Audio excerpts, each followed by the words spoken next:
Introduction. Everything changed on the last day of 10th grade when a baseball bat struck me full in the face. The impact shattered my nose, my skull, and my eye sockets. Rushed to the hospital in Cincinnati, my body began shutting down organ by organ. I could no longer swallow or breathe on my own, and seizures followed. I slipped into a medically induced coma. The road back was long and humbling. A year after the accident, I was demoted to the junior baseball team, even though I had dreamed of following in my father's footsteps as a former minor league player. But I learned to rebuild my life one small action at a time, making my bed, keeping tiny disciplines.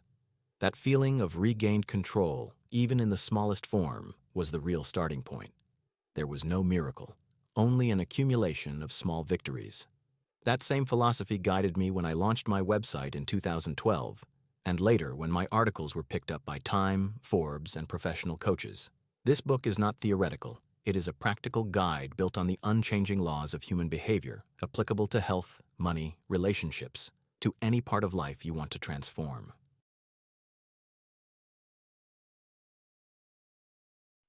Chapter 1. Why Small Changes Make a Big Difference. The surprising power of small habits. In 2003, the fate of British cycling changed forever. I had recruited Dave Brailsford as performance director, and he brought with him a philosophy I call the aggregation of marginal gains. Since 1908, my countrymen had won only a single Olympic gold medal, and in 110 years, no British cyclist had ever stood on the top step of the Tour de France podium. One major brand even refused to sell us bikes, afraid it would damage their image. But instead of searching for a miracle, I started hunting for 1% improvements everywhere. Bike positioning, wind tunnel-tested fabrics, recovery routines tailored to each athlete. The results were extraordinary. That's the whole lesson I want to pass on to you. We overestimate the importance of a single defining moment, and we underestimate the power of small daily improvements. A 1% improvement each day seems insignificant, almost imperceptible, but it compounds over time into something remarkable. The reverse is also true. A 1% decline each day slowly, but surely leads to disaster. The problem is that I always expect steady progress when reality looks more like an ice cube warming from minus 3.5 degrees Celsius to minus 0.5 degrees Celsius without melting at all. Real change happens at 0 degrees Celsius after an invisible accumulation of effort. I call this frustrating stretch the valley of disappointment, the period where I'm working without seeing results right before reaching what I call the plateau of latent potential. Many people give up right before this critical threshold, believing their efforts were wasted, much like bamboo, invisible for 5 years before shooting up in just 6 weeks. Finally, I invite you to forget your goals and focus on your systems instead. Achieving a goal only changes my life momentarily. It's my daily processes that produce lasting results. As Bill Walsh used to say, the score takes care of itself. Habits are the compound interest of self-improvement. How your habits shape your identity, and vice versa. Why is it so easy to repeat bad habits and so hard to build good ones? I believe it's because we're trying to change the wrong thing. There are 3 layers of change: outcomes, losing weight, winning a championship; processes, building a sports practice; and, the most important, identity. My beliefs, my worldview, the image I hold of myself. Most of us start with outcomes, but the alternative is to build identity-based habits, focusing first on who I wish to become. When someone offers me a cigarette saying I don't smoke instead of I'm trying to quit, reveals a complete identity shift. A behavior that doesn't match who I believe I am will never last. My identity emerges from my habits. Every time I make my bed, I embody the identity of an organized person. I didn't start my career as a writer. I became a writer by publishing, week after week, until the evidence piled up and my self-image changed. This is the whole etymology of the word identity, derived from the Latin for being repeated. So here is the 2-step process I propose. First, decide the type of person you want to become. Then, prove it to yourself by winning small victories. I ask myself, what kind of person could get the result I want? A friend of mine lost over 100 pounds simply by asking herself, what would a healthy person do? My habits shape my identity, and my identity shapes my habits, a feedback loop running in both directions. Building better habits isn't about accumulating tricks to make my life easier. Fundamentally, it's not about having something, it's about becoming someone else. Literally, I become my habits. How to build better habits in 4 simple steps. In 1898, I draw on an experiment by psychologist Edward Thorndike to lay the groundwork for my analysis of habits. Thorndike locked cats inside puzzle boxes fitted with a lever that let them escape. At first, the cats struggled at random, but after 20 or 30 attempts, they escaped within seconds. I draw this conclusion. Behaviors followed by satisfying consequences tend to be repeated, while those followed by unpleasant consequences are less likely to be. A habit, in my view, is a behavior repeated enough times to become automatic. Every time I encounter a problem, my brain explores solutions until it finds a reward. Then it catalogs the actions that led there. This is the fundamental feedback loop. Try, fail, learn, try again differently. Contrary to popular belief, I don't think habits limit my freedom. I think they create it. Without good financial or health habits, I remain a prisoner of constant decisions that drain my mental energy. I've identified 4 universal steps in every habit. The cue, which signals a reward, the craving, the motivation it produces, the response, the action itself, and the reward, which satisfies the craving and teaches me what to repeat. Together they form the habit loop, an endless cycle running at every moment of my life. From this model, I built the 4 laws of behavior change. To build a good habit, make it obvious, make it attractive, make it easy, and make it satisfying. To break a bad one, I invert each law. Make it invisible, make it unattractive, make it difficult, and make it unsatisfying. These 4 questions are enough to guide any change I want to make, from fitness to business. Any goal is doomed to fail if it goes against human nature, which is why I prefer to shape the systems that govern my life. Chapter 2. The first law, make it obvious. The man who didn't look right. Psychologist Gary Klein told me the story of a paramedic who, seeing her father-in-law's face at a family gathering, insisted on taking him to the hospital. A few hours later, he was undergoing life-saving surgery. She couldn't explain exactly what she had noticed, but her experience had taught her to recognize this kind of case. Our brain is a prediction machine. With enough practice, it detects cues without our even thinking about it consciously. That's what makes our habits both useful and dangerous.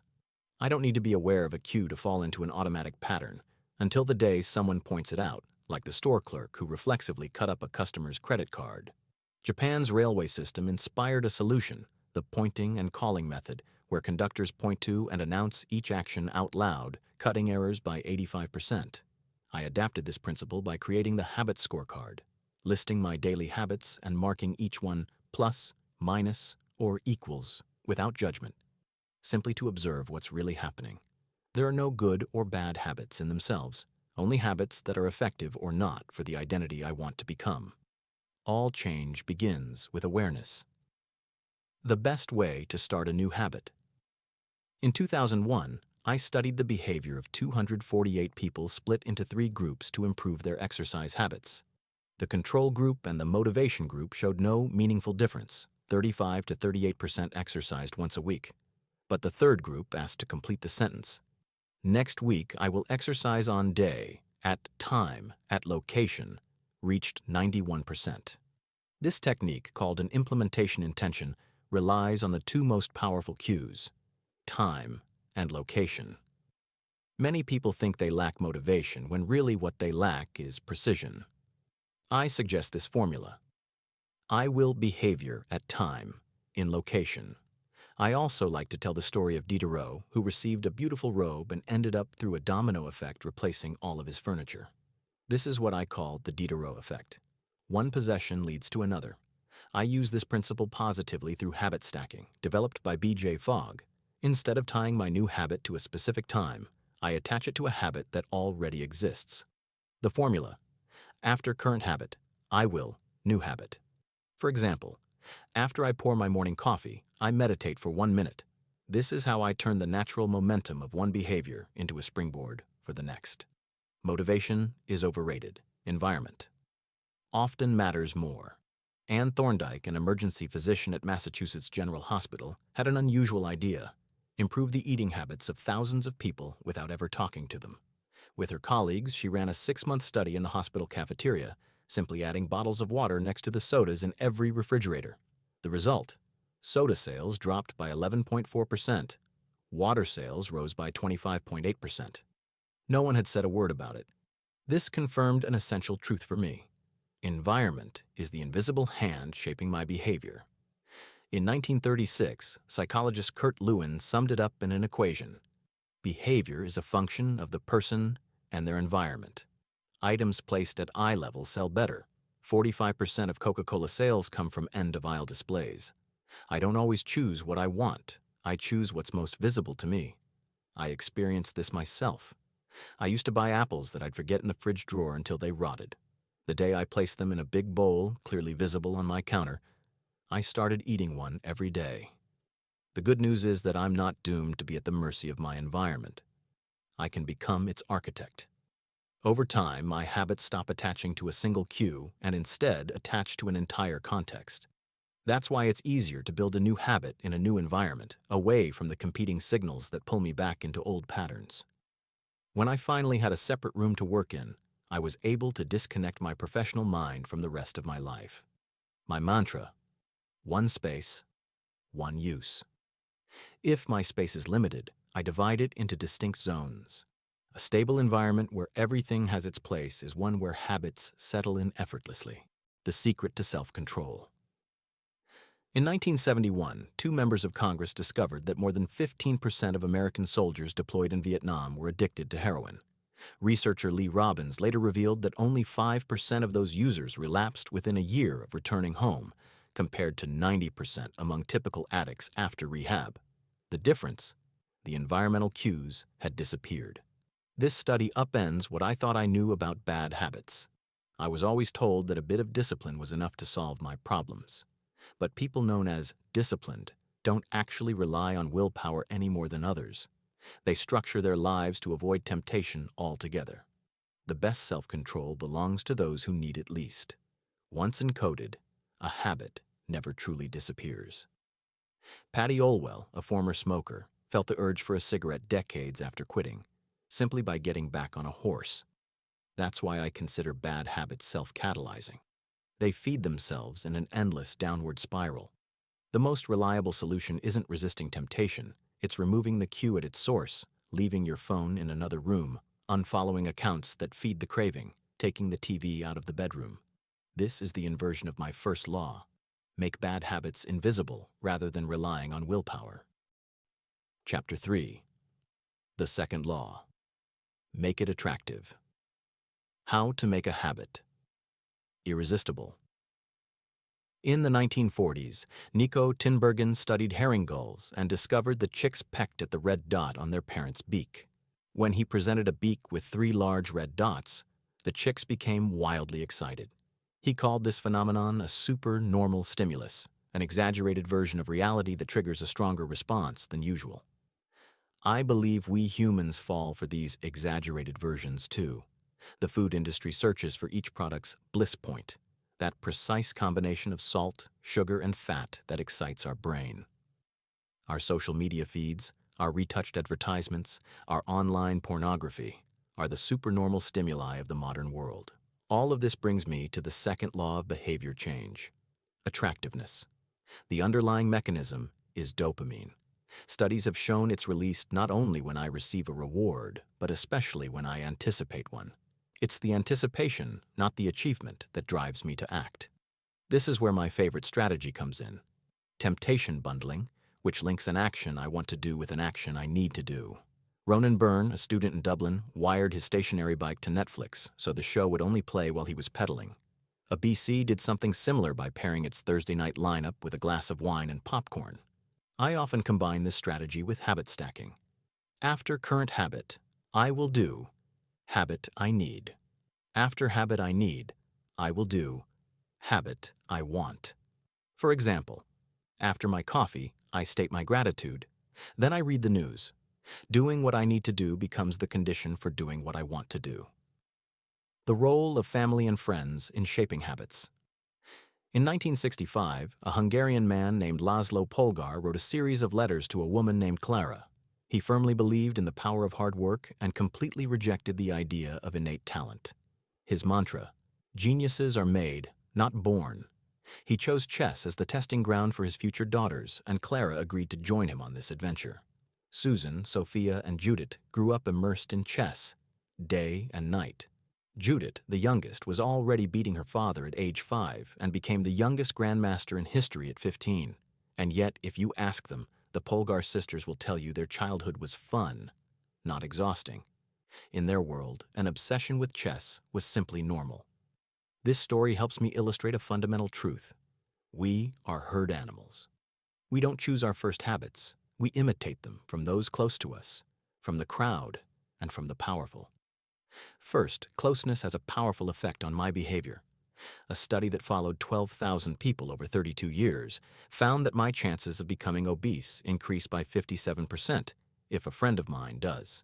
That's why I recommend surrounding yourself with people who already have the habits you want to develop. You'll grow together. Next, I imitate the crowd.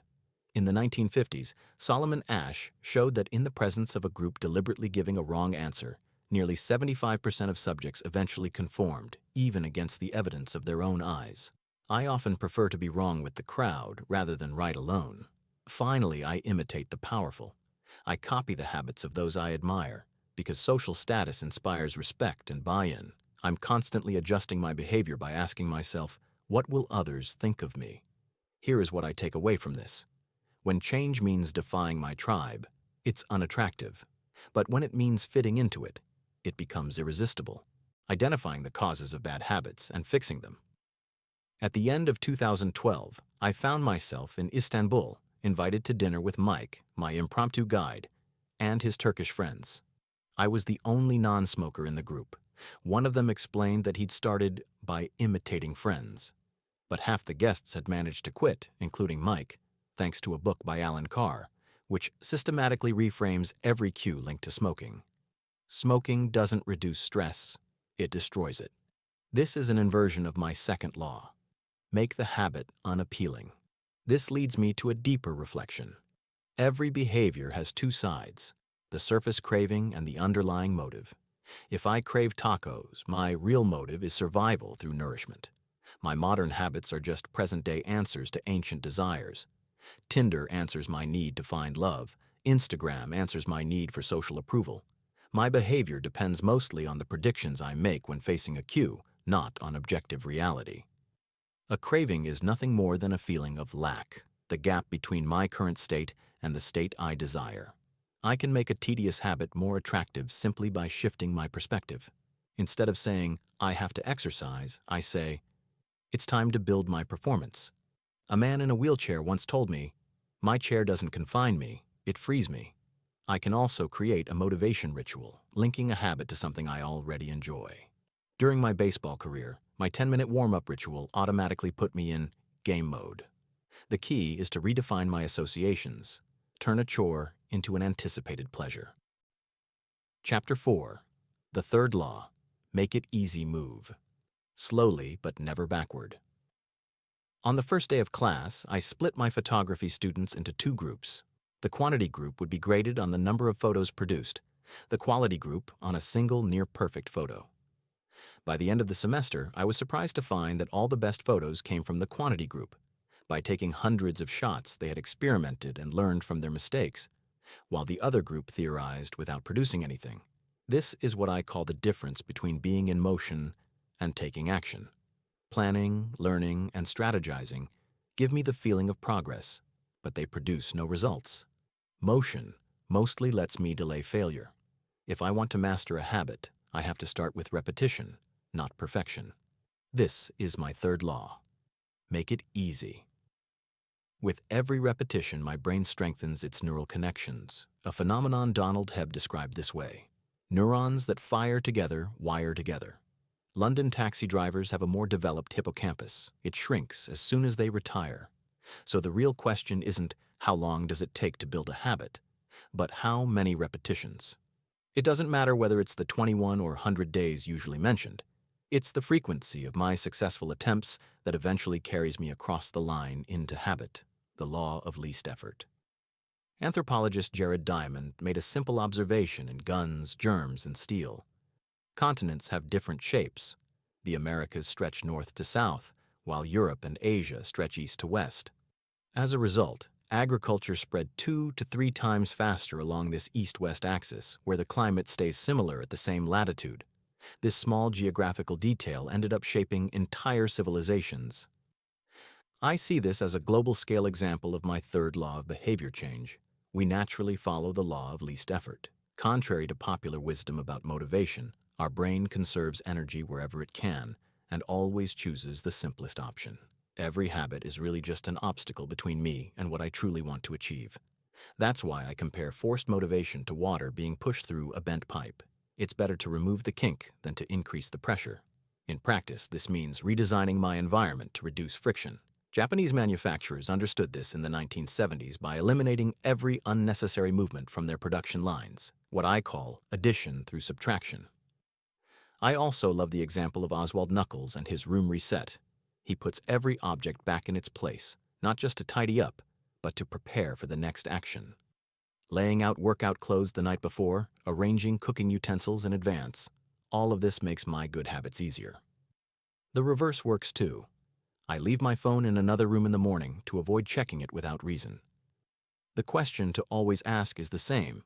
How do I design a world where it's easy to do what's right? Stop procrastinating by using the 2-minute rule. Twyla Tharp, one of the greatest choreographers of the modern era, credits part of her success to a seemingly trivial morning ritual, calling a cab to go to the gym. The ritual isn't the workout, she writes. It's the cab. The moment I give the driver the address, I've completed the ritual. Researchers estimate that 40 to 50% of our daily actions are done out of habit, but I believe their true influence runs even deeper. Every habit is like an on-ramp onto a highway. It carries you toward the next action before you even realize it. Every day contains a few decisive moments that determine the rest of your trajectory. For me, it's around 5:15 p.m. when I decide whether to change clothes and go to the gym or collapse in front of Netflix. This is where the 2-minute rule comes in. Any new habit should be startable in under 2 minutes. Do yoga becomes take out my mat. Run 5 kilometers becomes put on my running shoes. The goal isn't to complete the task, it's to master the art of showing up, to establish the habit before optimizing it. One of my readers lost over 100 pounds by going to the gym every single day, but only staying 5 minutes at first. Ernest Hemingway followed a similar writing principle. Always stop while the inspiration is still there. Once the habit is established, I can apply habit shaping, mastering the first 2 minutes of the smallest possible version before gradually working my way up to the final goal. Make good habits inevitable and bad habits impossible. In the summer of 1830, I, Victor Hugo, faced an impossible deadline from my publisher. So I asked an assistant to lock all my clothes away in a trunk, leaving me with nothing but a large shawl. With nothing to wear to go outside, I stayed confined to my study and wrote without stopping. The Hunchback of Notre Dame was published 2 weeks ahead of deadline. What I created there is called a commitment device, a choice made in the present that controls my future actions. This is the inversion of the third law of behavior change. Make it difficult. My friend Nir Ayal wired a timer that cuts off his internet router every night at 10 p.m. If I want to give up a good habit, it should cost me effort to do so. I also think of John Henry Patterson, who was losing money to theft by his employees at his store in Ohio. By installing James Ritty's cash register, which automatically locked the money away after every transaction, he stopped the theft entirely. He hadn't tried to change his employees. He had automated the desired behavior. That's the power of automation, making good habits inevitable and bad habits impossible. One-time choices, a good mattress, and automatic savings transfer generate increasing returns over time. But technology can also work against me. I eventually asked my assistant to reset my social media passwords every Monday, only giving them back to me on Fridays. To my surprise, I adapted very quickly. Once my bad habit became impossible, I found renewed motivation for more useful tasks. Chapter 5. The fourth law. Make it satisfying. The fundamental rule of behavior change. In the late 1990s, Stephen Luby and I traveled from Omaha to Karachi, where more than 60% of residents lived in unsanitary slums. We knew hand-washing could save lives, but residents, though informed, weren't doing it consistently. The problem wasn't knowledge, it was repetition. We partnered with Procter & Gamble to distribute Safeguard soap, which was more pleasant to use than ordinary soap. Within months, the rate of diarrhea dropped by 52%. 6 years later, more than 95% of households were still washing their hands with soap, even though we had stopped supplying it long before. This is the perfect example of my fourth law of behavior change. Make it satisfying. We repeat what gives us immediate pleasure. That's why Wrigley added mint flavoring to its chewing gum, and why mentholated toothpaste became the standard. Even a small sensory pleasure tells our brain it's worth doing again. But I have to point out a trap. We favor instant gratification, a holdover from our ancestors who lived in an environment of immediate feedback. Yet our modern habits produce delayed results. The cost of my good habits is paid in the present. The cost of my bad habits is paid in the future. That's why I recommend reinforcement, adding an immediate reward to a habit that's beneficial in the long run. A savings account called Leather Jacket, funded every time I resist a temptation, turns deprivation into a tangible reward. Eventually, my identity itself becomes the real reward. How to stick with good habits every day. In 1993, a bank in Abbotsford, Canada, hired a 23-year-old broker named Trent Dyersmith. Every morning, he placed 2 jars on his desk, one filled with 120 paper clips, the other empty. After every sales call, he moved one clip from one jar to the other. Within 18 months, he brought in $5 million for his company. I like to call this technique the paperclip strategy. This simple tool shows why I consider habit tracking so effective. It makes a behavior obvious, attractive, and satisfying all at once. Obvious, because every mark on the calendar creates a visual cue reminding me to act. Attractive, because watching my progress fuels my motivation. Satisfying, because checking off a box becomes its own immediate reward. Jerry Seinfeld used this same principle to write his jokes with a single mantra: never break the chain. A study of 16,000 people found that those who kept a food journal lost twice as much weight as those who didn't. But I hold to one essential rule: never miss twice. Missing one session doesn't matter. It's repeating the mistake that leads to failure. As Charlie Munger put it, the first rule of compounding: never interrupt it unnecessarily. Still, I stay alert to Goodhart's law. When a measure becomes a target, it ceases to be a good measure. If I track the wrong metric, I get the wrong behavior. That's why I prefer to automate my tracking wherever possible and focus my manual tracking on my most important habits rather than trying to track 10 at once. How an accountability partner can change everything.